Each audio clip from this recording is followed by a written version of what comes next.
Familiar, you're familiar. So if you don't know by now, then you should probably get familiar. Hello students, so welcome back to the video part 10. Okay, in this video, so I'm going to explain you the proof of Norton's theorem. Okay, because in the last video I just explained the statement of Norton's theorem, how to reduce the given complicated network to the simple network, that is called Nortonizing. Okay, Nortonizing the given network. Okay, so now let us see how we can prove that theorem so that the given complicated network is same as the simplified Nortonized network. Okay, so now just go through the figures first. Okay, we have 4 parts again as per the steps. First you have to consider the given network. Okay, in this given network, so I am considering a voltage source here and then 3 resistors connected in this same fashion as we considered in case of Thevenin's theorem. So again we have R1, R2, R3. Okay, and one of the resistors is considered as the load resistor RL. Okay, across the terminals A and B. So we identified that load resistor across the terminals A and B. Okay, and in the next part, so we have removed the load resistor and short circuited the terminals A and B. Okay, so that the current passing through the short circuited part A to B is called the Norton's current. Okay, so no changes in the circuit except in place of RL, short circuit is made here and the current passing in the branch A to B is called the Norton's current. Okay, and the next step is again remove that short circuit and keep the terminals A and B open. Okay, and voltage source is there here, that voltage source must be short circuited here, right? So if there is internal resistance of that, the internal resistance must be connected in series. Okay, we are assuming that the internal resistance R is equal to 0 in this case and just voltage source is short circuited as per the procedure. Okay, now looking back into the circuit across the terminals A and B, so the equivalent resistance of R1, R2, R3 can be determined. So that resistance can be considered as now Norton's resistance. Okay, so once you know the Norton's current and Norton's resistance, we can just design the circuit according to Norton's theorem. So connect the Norton's current source here. Okay, the constant current source IN and the equivalent resistance Norton resistance in parallel with the current source. That's it. Okay, so this part of circuit is called now the simplified Nortonized circuit. Okay, so across this circuit we have to measure the load current. Okay, so whatever the load current is measured through this RL. Okay, so the same IL must be obtained through this RL again, so that is called IL again here. Okay, so this load current IL and this load current IL must be same, then we can say the theorem is proved. Okay, now let us see in terms of equations. So as we discussed in the Thevenin's theorem, okay, explanation of Thevenin's theorem. So first what you have to find here is the current I and IL from the given network. Okay, so because we have the network consisting of 2 loops here, right? So in the 2 loops, so first loop consider there is a flow of current in the first loop called I it is. Okay, in the second loop the flow of current is considered as IL because it is passing through the load resistor RL. Okay, let it be IL. So now to find I and IL, okay, we are applying the Kirchhoff's voltage law. We are applying the Kirchhoff's voltage law. Okay, now according to that law, you know, R1 plus R3 is the total resistance, okay, in the first loop. Okay, so through that the current I is passing, and then plus you just consider in the same loop which is other current passing, so IL is also passing through the branch only R3. Okay, but in opposite direction you should take negative sign. Okay, so minus R3 into IL. In that loop there is a voltage source, so that must be equal to V. Equation 1 we get, isn't it, according to Kirchhoff's voltage law. Now similarly from the second loop also, you first try to find out the current passing through the branch R3. Okay, so that is opposite to IL, so you should write minus IR3. Okay, so minus R3 into I plus, now the total 3 resistors are there, isn't it, for the flow of current IL. So that is R2 plus R3 plus RL. Okay, R2 plus R3 plus RL into that IL is equal to 0 because there is no source in this loop, so voltage source is equal to 0. We should write 0 here. So equation 2 is obtained like this. Equation 1 and 2 are obtained from KVL. Okay, now using the Kramer's rule, we can simplify the above equations to find IL. Okay, so that I already told how to find by taking the determinant of coefficient of I, and this side we have V and 0 and coefficient of IL. Okay, by cross multiplication the determinants. Okay, you can take the division of the ratios like IL is equal to V into R3 divided by R1 plus R3. Okay, the whole divided by R2 plus RL plus R1 R3 divided by again R1 plus R3. Okay, so this is what actually the equation simplified according to Kramer's rule. We have discussed already in the last video, when you in the I think in the video where we have discussed the proof of Thevenin's theorem, right? So same method up to this equation 3. Okay, now go to the next step. So we need to find the value of current IN, isn't it? So how to calculate that IN, Norton's current? So consider this second part of the equation now. So where remove RL and short circuit the A and B. As I told, the terminals A and B must be shorted here by removing the load resistor RL. Okay, then what is the total resistance in the circuit? You look at the circuit.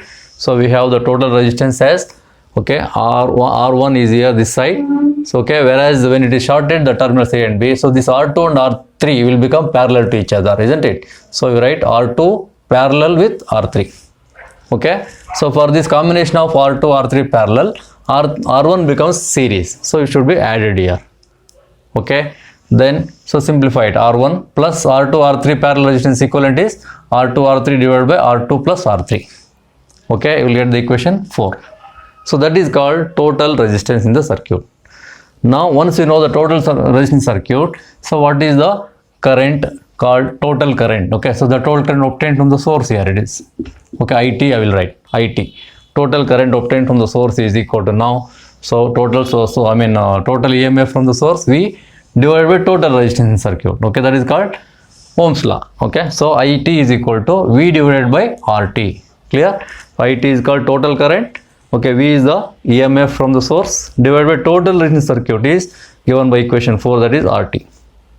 Okay, then that is equal to, okay, you can substitute now RT from equation 4, V divided by, so write down that RT as it is R1 plus R2 R3 divided by R2 plus R3. Clear? Okay, so we get equation 5 now. So now once you know the total resistance, how to find the Norton's current? What you want here is Norton's current, right? So equation for Norton current between the terminals A and B. Now in this circuit, IN across the branch A and B, okay, is given by, so we can write it as IN is equal to, so that current is actually passing through which resistor? You see, it is passing through the resistor R2 only, right? So R2. So you can write it as IN is equal to just IR2. IR2 means current passing through the resistor R2. Okay, so that is equal to, you can write down that equation now. So now how do you write that equation, you know? So you write, consider the total current obtained from the source IT, okay, and multiply it by the resistor which is parallel to the terminal A and B. Which is the resistor parallel to the terminal A and B? Okay, that is here R3. Okay, so you should write it as IT total current into R3. Okay, so whichever the resistor is obtained across the terminal A and B, that is R3. So we should multiply that IT into R3, IT into R3. So divided by the resistors in this particular row, total in this particular row, which is that R2 plus R3, correct? These two we have to add. So that is R2 plus R3. So that is one method to find the Norton's current in any branch. Okay, so total current into the parallel resistance in the terminal A and B, and total resistance in the loop, that is R2 plus R3. Clear? Okay, so get the equation 6. So now we can substitute IT also. If you want, you can substitute the value of IT here to get the Norton's current. Clear? Okay, is it clear up to equation 6? Okay, now I will proceed to find the Norton's resistance. Okay, so to calculate Rn, now go to the figure C. Okay, so in this figure C, the equivalent resistance of the network, you have to find just equivalent resistance of the network. Okay, so that is given by Rn is equal to equivalent resistance equal to here Rn. In the case of Thevenin's theorem, we write it as RTH. Okay, Thevenin's resistance. Here we call it as Rn. That's it. Okay, so determination of Rn or RTH, both the methods are same. Okay, so looking back into the circuit, from the terminals A and B. So you look at the equivalent resistance here. So here this is a closed loop, okay, because short circuited part is there here, okay. So in place of source we just short circuited, and by assuming internal resistance is equal to 0, so that we have only two resistors R1 and R3 parallel to each other. They will become parallel to each other, and in addition to that we have R2 in series, okay, across the terminals A and B. So that we write it as now, okay, see R2 in series plus R1 R3 parallel to each other, R1 parallel to R3, okay. Now R1 R3 parallel means what? R1 R3 divided by R1 plus R3, okay, R1 into R3 divided by R1 plus R3, okay. So that is called actually the equation 7 called equivalent resistance or Norton's resistance, okay. Okay, at last now you take the Norton circuit, okay. From the Norton circuit, where is that?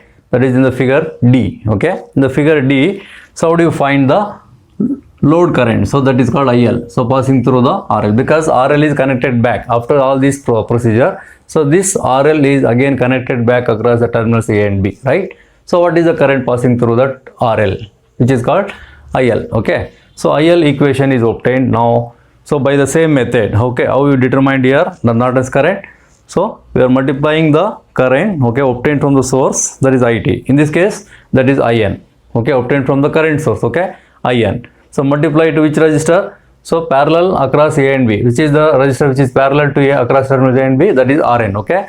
So you take it as IN into RN. So product of these two, okay. In this case, product of these two, isn't it? IT into R3 is considered. Here again IN into RN. So divided by total resistance in the network. So that is RN plus RL.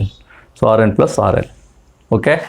So IN RN divided by RN plus RL is the equation for the load current. Let it be equation number 8, okay. Now, so if you know the value of IN and RN, okay, we can just substitute. So where is that equation for IN and RN?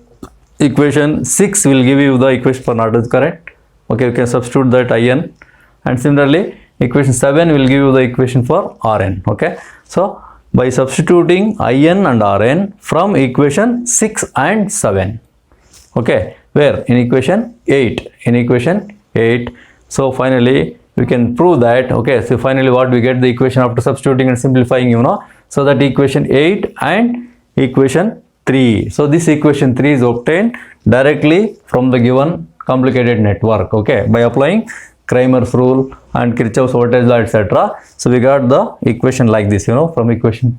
So this equation 3 is going to be similar to equation 8 after simplifying by substituting IN and RN, okay.